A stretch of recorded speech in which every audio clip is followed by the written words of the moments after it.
Good afternoon and welcome to the Security Watch India conference being hosted at the Hotel Lalit here on 9th December 2009. And with me I have the pleasure of welcoming Mr. Charles Barlow. Welcome to the show, Mr. Barlow. Thank you.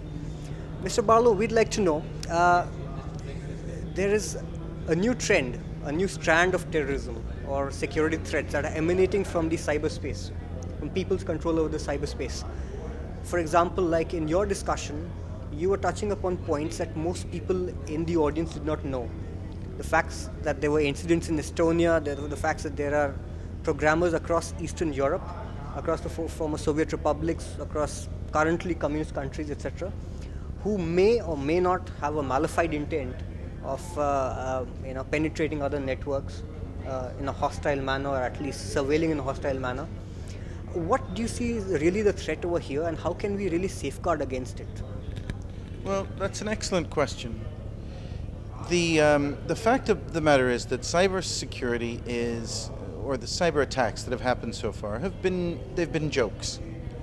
They've been minor defamation of websites, denial of access, very low-level stuff that policymakers and the general public shouldn't know about because they're just ridiculous. But the capacity of cyber warfare is very great. As we link our systems together, there is a misconception in the power industry, and this is across the world. When we've spoken to people, they tell us that the production network of computers is separate from the corporate network that runs the email and all of that.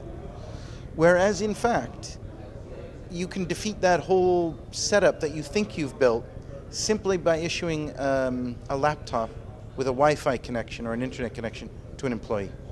And all of a sudden that operational network that you use to build your energy is actually on the internet. You just didn't realize it, which makes it that much more vulnerable. Now what we found is that there are several countries and a couple of terrorist organizations that are building cyber warfare programs. And the United States, China are probably the leaders in this right now. But they're expending enormous amounts of people and computers and supplies to make realistic cyber warfare programs. And when they get there, you will see them unveiled, and that unveiling will be bad for everyone, So it's in many ways like those sort of viruses in your home computer. They're annoying, but they haven't done anything. The thing is that we race every day to update our home computers, and some of the legacy systems that control our energy infrastructure are 20, 30 years old in some cases and have virtually no protection. If the US has a program, they have an active cyber warfare program or a set of people working on that, and so does China. And we have heard of things like PSYOPs and all kinds of exotic technologies and systems and processes on how to defeat the enemy, using soft power, using cyber power, etc. What can countries like India do, which have very open architecture systems as such, and which have, it's very difficult for India with its open, its diversity of people working in, for example, like you said, a person from one particular community or one particular mindset could infiltrate an organization and actually render that intranet on the internet, right? That could be exposed. How can a country like India actually safeguard against such malified programming?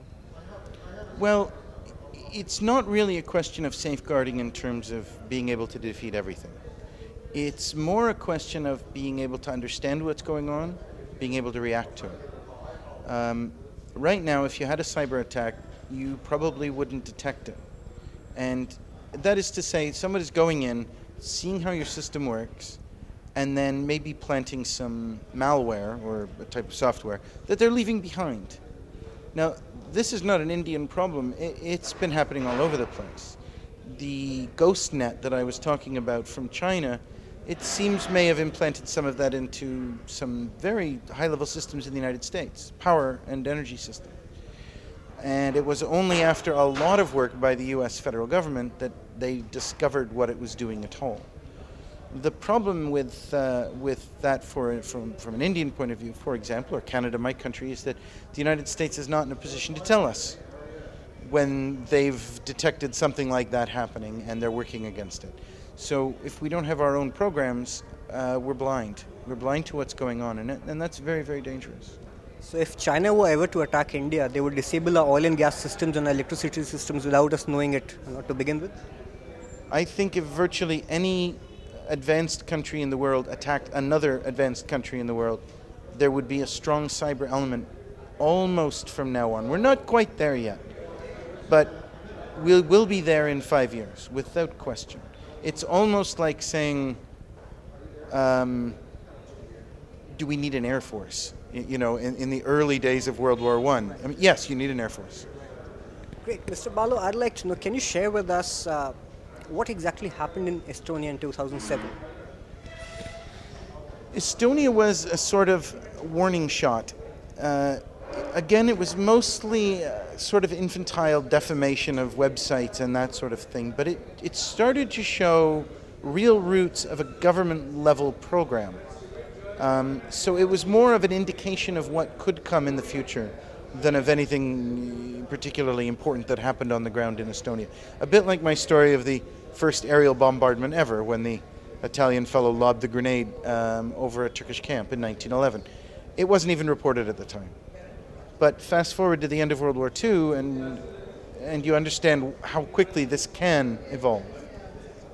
So what does your group or your company really specialize in, and what sort of business opportunities are you looking for in India, and where can you help India?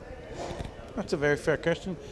Occidental Intelligence Group was designed to provide basically intelligence services to people that don't have them. So India obviously has a highly developed system. Where we're working in countries like India with developed intelligence systems is either helping them to augment in certain areas. We do a lot of signals, we do a lot of analysis. And the other thing is where we are bringing forward some of the analytical tools that were really just introduced, you know, that are just being developed right now. And we're bringing those to the rest of the world. Analysis of a humongous amount of intelligence information that comes in is going to be critical for India. So what can your organization help in over here to ensure that this thing is handled efficiently and effectively? Well, those are big challenges, and there's no sort of simple turnkey answer at all. Canada is still very much grappling with sharing information between intelligence and police agencies, for example. India has a state-based police system that doesn't necessarily have a requirement for those police forces to share.